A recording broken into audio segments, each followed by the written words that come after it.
how to remove default clothing in Roblox. So here what we want to do is click on the hamburger icon, and then we are going to go into the, okay, never mind, we want to click on marketplace. So in the marketplace here, what we're going to do is we're going to use the search bar to search for transparent, and I'll explain why in a second. So here you will be able to see a list of different transparent figures that we can use.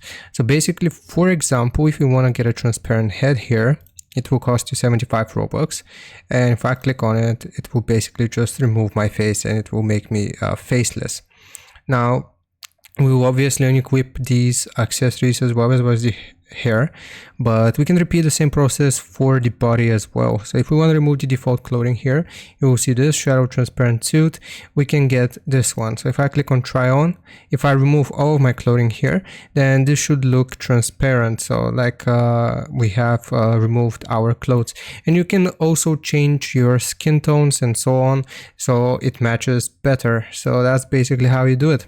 Hope this helps. Leave a like and sub, and I'll see you next time.